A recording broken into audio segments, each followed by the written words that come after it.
आयुष, तुझ्या वागण्यातून आता स्पष्ट होतंय की तुला हा गेम इमोशन्सपेक्षा जास्त महत्त्वाचा आहे. कारण आता जर बघायला गेलं तर काल ज्यावेळेस ओंकार रडत होता, त्याच्याच अगोदर सचिन भाऊसुद्धा रडलेले होते आणि दिव्यामुळे हे झालेलं होतं, तर दिव्या पटकन तिथे गेलेली होती. पण काल ओंकार एवढं रडत होता, सगळे त्याला एवढे समजावत होते, तरीसुद्धा आयुष तिथून उठलेला नव्हता. हे किती जणांनी ऑब्झर्व्ह केलं हे तुमचं तुम्ही ठरवा. काल किती तो ढसाढसा रडत होता, तरीसुद्धा आयुषने त्याची जागा सोडली नाही आणि आता तोच आयुष आज समजावतोय की अरे आपण टास्क खेळतोय, आपण बिग बॉसच्या घरात आहोत, आपली फ्रेंडशिप वेगळी आहे, गेम वेगळा आहे. आता जर आपण फ्रेंडशिपच निभावत बसलो तर आपण गेम कधी खेळणार?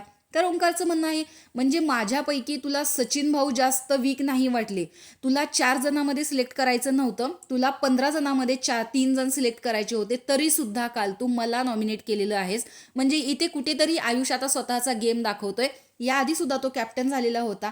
जे स्ट्रॉंग कंटेस्टंट आहेत, स्ट्रॉंग तर तसं कोणीच दिसत नाही, पण त्यातल्या त्यात जे स्ट्रॉंग आहेत कंपॅरेटिव्हली, त्यांच्याशी सुद्धा आयुषने असं म्हणजे चोरीचा आळ आला वगैरे काहीतरी झालेलं होतं. त्यावेळेस सुद्धा अनुश्री झोपलेली होती. तिला सुद्धा तो खूप शांततेत समजावत होता.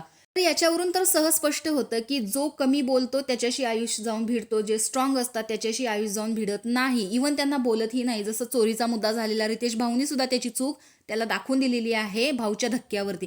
तर अशा बऱ्याच गोष्टी आता इक्वेशन्स प्रत्येकाच्या घरामध्ये बदलत आहेत आणि इथे ओंकार खूप नाराज दिसत आहे आणि आयुष त्याची समजूत घालत आहे.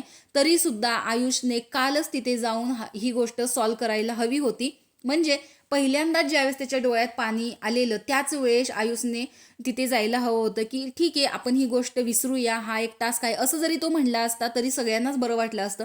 पण त्याने ती जागा सोडलीच नाही. याच्यावरूनच कळतं की मैत्रीपेक्षा त्याला गेम इम्पॉर्टंट आहे. त्याने दोन्ही गोष्टी वेगळ्या ठेवलेल्या आहेत. याच्या अगोदर सुद्धा अरबाज आणि वैभवची मैत्री आपण बघितलेली होती. अशा पद्धतीने नॉमिनेशन टास्क झाल्यानंतर आयुषने केलेली जी चूक आहे त्याच्यावरती तो पडदा घालण्याचं काहीतरी रिझन शोधतोय.